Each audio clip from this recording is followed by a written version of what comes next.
Hello everybody, you're all welcome here to Ireland. I'm sitting out in my garden. So you're wondering who I am. My name is Rory Sheehan and I live here in Ireland, and right now this is my garden and it is right up on the border with the UK and the Republic of Ireland. So I'm right on the edge of the European Union, even though Ireland is all kind of one big island, but we're divided into two, so I'm here on the border. So what am I going to talk about today? I'm going to talk about bogs, and people are going to say, well, like, why is bogs so exciting? And I'm going to convince all of you here why bogs are really exciting, why they're really important. I'm going to tell you about some of the really interesting things that live on bogs, and some of the plants and the animals, a little bit of the history, and hopefully by the end of it you'll have a better appreciation of bogs. So who am I? As I said there, my name's Rory Sheehan, and I work for local government here in County Monaghan. And County Monaghan is in the Republic of Ireland, which is in Europe. We're right on the west coast of Europe. Ireland is a fantastic little country. It's very green. And one thing that we have lots of is bogs. So what do I do now? Well, I kind of work in conservation, upland conservation of bogs, and on some of the species that live up there in the bogs. Now, I started out doing marine and freshwater biology. I studied that as an undergraduate. Then I went for a period of time and I worked doing freshwater ecology, and now I'm working in upland conservation. And you may think, well, that's a bit of a change from marine biology, but the one thing that bogs have lots of is water, and the one thing that they need lots of is water. So there is kind of a thread that runs all through that. So where do I work now? Well, I'm currently working on a project that's called the CANN project. And the CANN project stands for the Collaborative Action for the Natura Network. And it is a European funded project, and it's funded by a funding stream called the Interreg and by a body called the Special European Programs Body.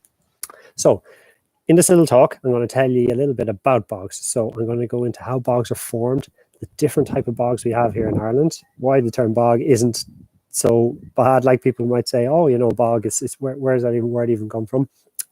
And I'm going to tell you, then hopefully I'll tell you some of the threats that are happening, but then some of the positives that we have about bogs.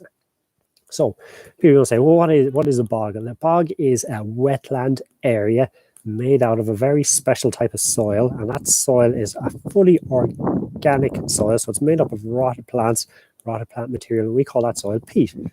And peat forms over a long period of time when plants die and they rot and they all get compacted down in a very wet and a very special environment to form our peat soils. Then we end up with peat soils, and Ireland is one of the best countries in the world for these peat soils because we have a huge amount of blanket bog and raised bogs. So we've got two big types of bog. We've our blanket bogs and we have our raised bogs.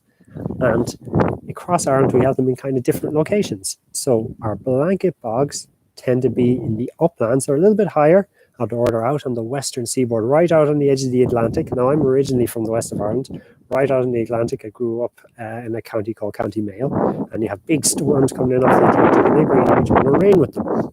So you need lots and lots of water for bogs to form. So I'm just going to go in a little bit and give you a small bit of information about some of our bogs and how they form.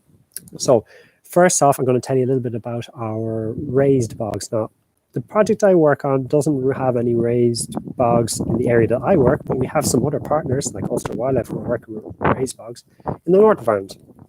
But raised bogs are formed. They're older than the blanket bogs, and they started about 10,000 years ago. You would have had a little lake or a depression in the ground, and plants would have grown slowly in that. And over time, those plants die and they sink to the bottom.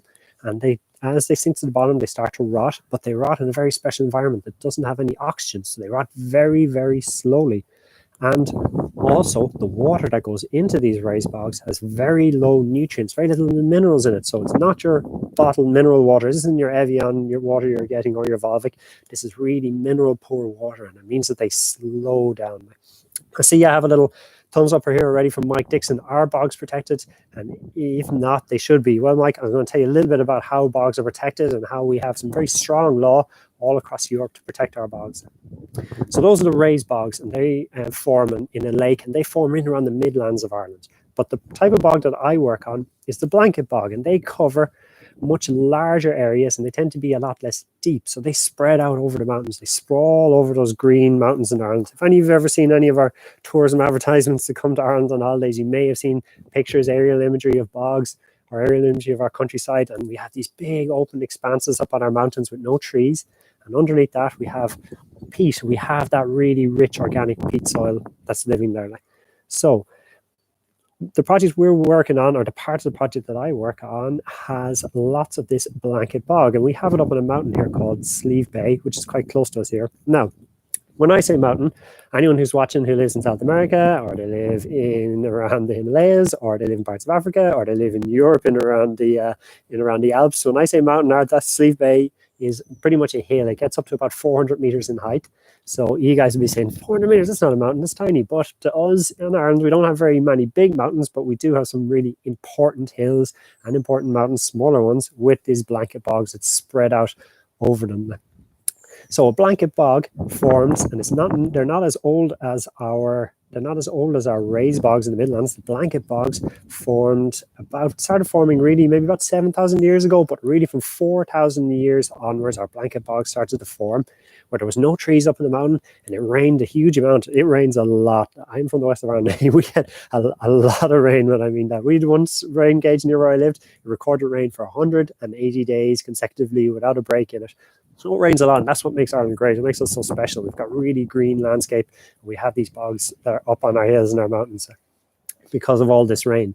So the bog forms slowly. We have these special plants that can live in this really wet environment, and they grow and they die, and they don't rot quickly. They very, very slowly rot. And as they rot, they form that type of soil called peat. And that soil is a purely organic carbon soil, and it is trapped carbon out of the atmosphere, and it is one of the best stores of atmospheric carbon anywhere in the world. So it's really, really important that we have all that carbon trapped in our bogs. In Ireland, we're very lucky that we have a huge amount of that. Quick drink of water. Now it's getting a little bit dry. This tractor, I think, is going to drive by in the background in a minute. You might get to hear that rumble through. I live in an area with a lot of cattle agriculture here as well, and just a little bit away from the bog site. So on our upland blanket bogs, I'll kind of maybe talk a little bit about that protection and that thing that Mike asked for. So across Ireland, we have some bogs, and we have different types of protection. So Ireland is divided into two. We have the north of Ireland, which is part of the UK, and then we have the Republic of Ireland, which is an independent republic. The Republic of Ireland is inside the European Union. The north of Ireland used to be inside the European Union. And I know that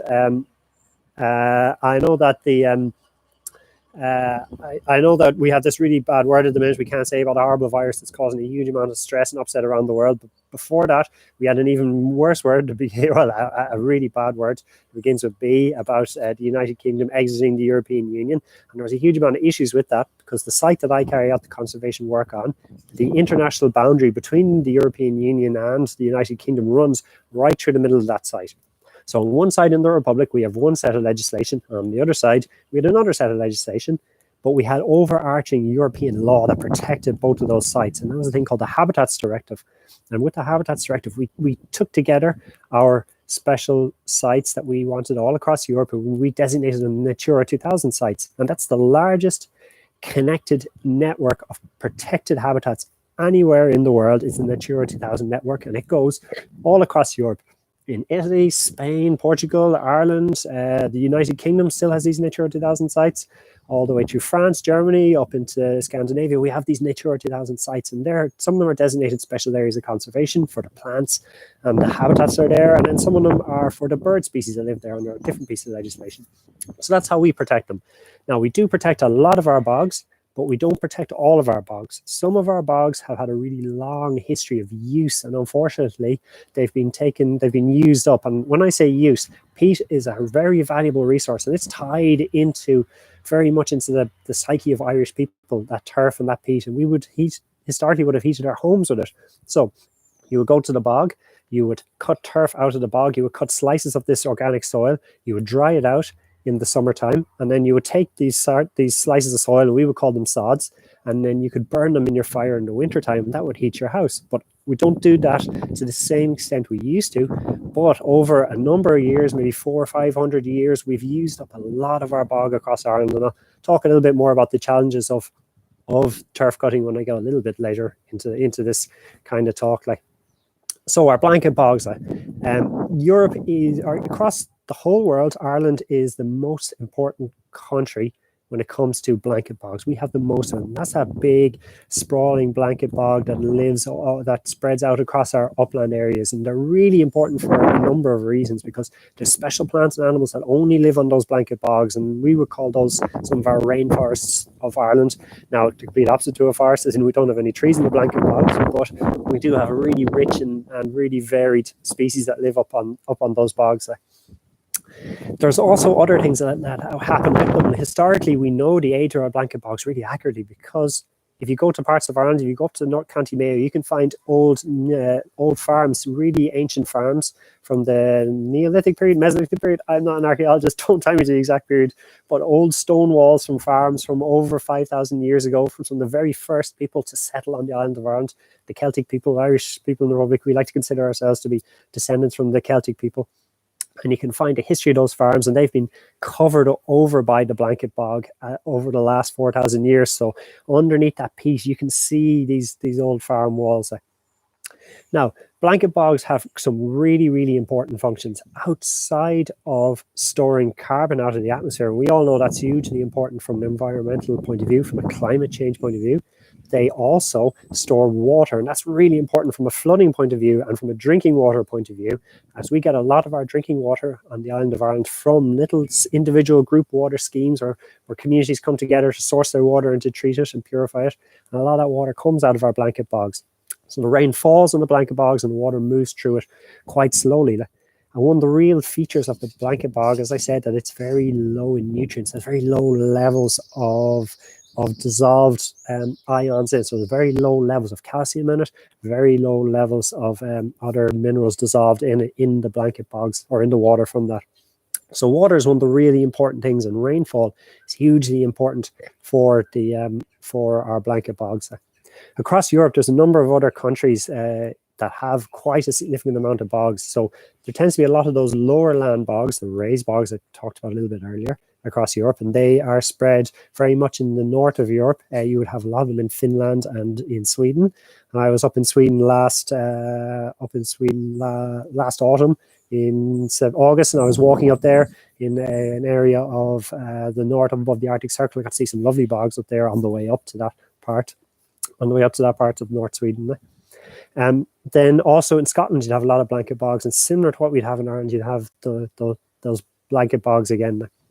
So under the European law, we protect our bogs for certain reasons. We say, why do we want to protect our bogs? What's going to protect our bogs? Well, we've got special habitats that are on them. We call these habitats specifically, we call it blanket bog is one habitat, but also very close to that, we would have, if a blanket bog gets a little bit drier, it would call it wet heath, or if it gets a little bit wetter, we would call it quaking bog, or maybe even transition mire, where it starts to become a lake, almost like a lake.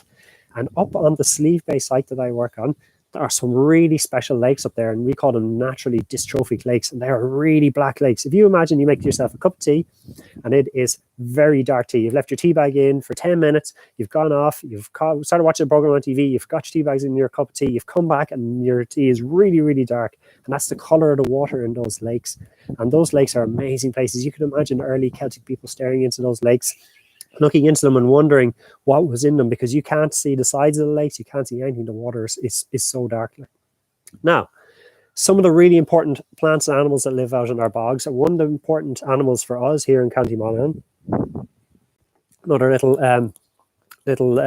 sup of water, is one of the important animals that we would have would be our birds. And a very important bird is our hen harrier. This is our hen harrier here up on the top.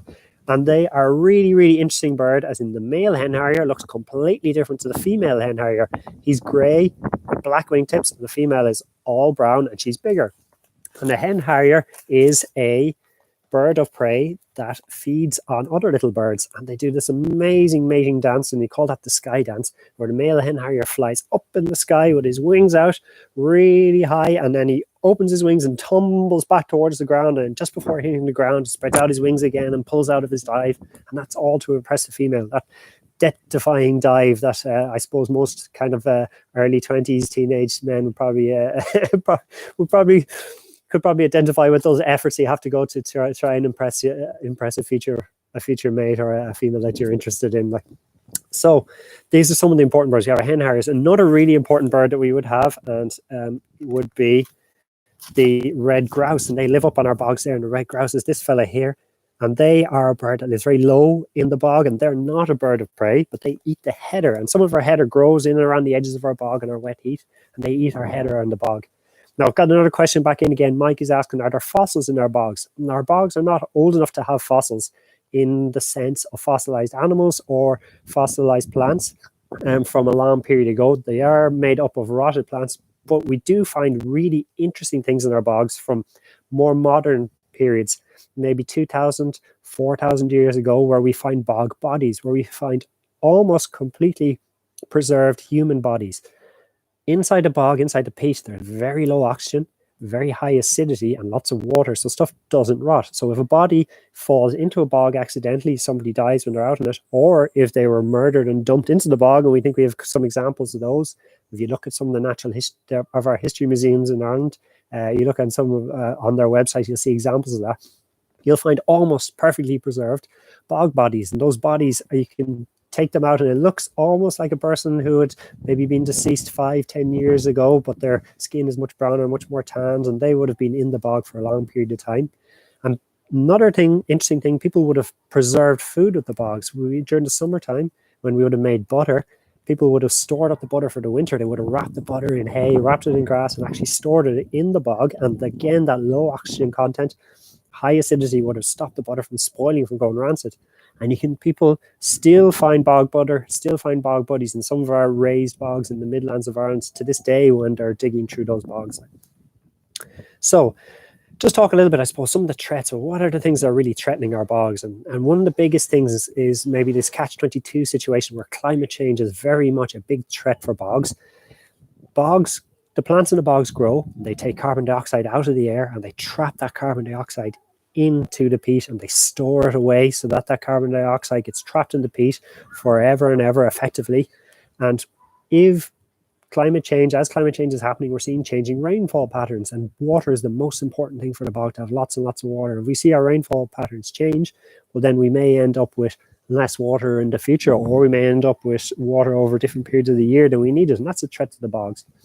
Another big one is that historically we would have had a lot more bogs trapped. The amount of carbon, I suppose, is locked up in our bogs in Ireland. We reckon we've got maybe about over nearly 1,085 megatons of carbon trapped on the island of Ireland. So that's about 53% of our total soil carbon on the island of Ireland is trapped up in just our peat soils, but they only cover 16% of our land area. So you can see they trap so much of a huge amount of our soils in the bog there in Ireland.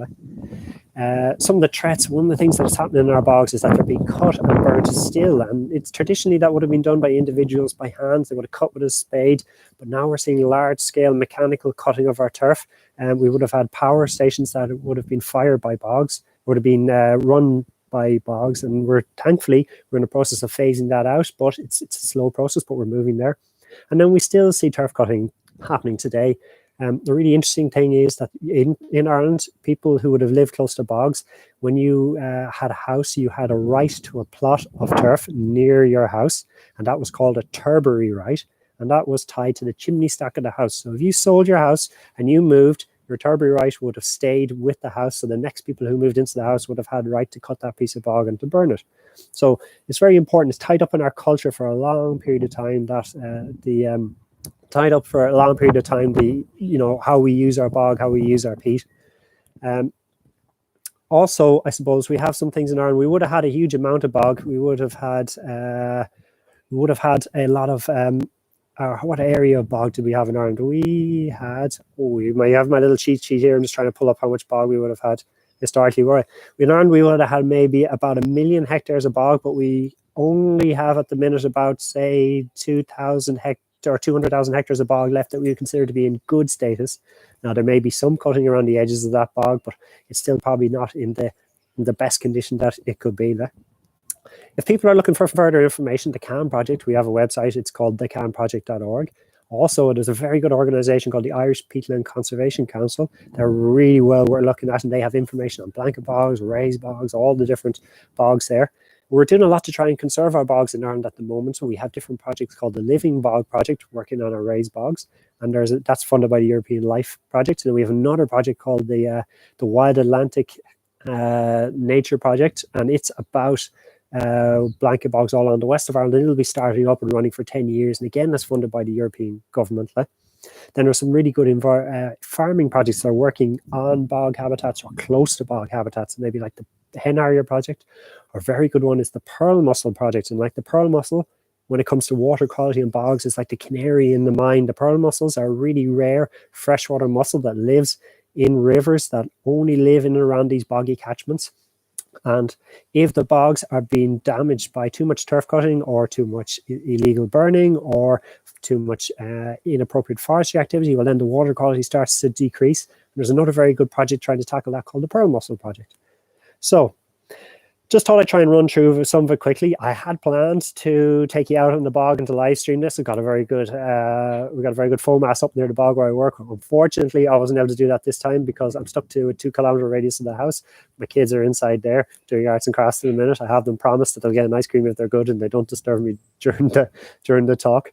So I think I've just come up on 20 minutes. If anyone has any questions, you can try and maybe stick them in the bottom of this YouTube video, or you can contact me on my social media, or you can check out the CANN project website. And I hope that was of some interest to you guys. And thanks for tuning in. It's cold out here. I can put my hood up now at last. Yeah.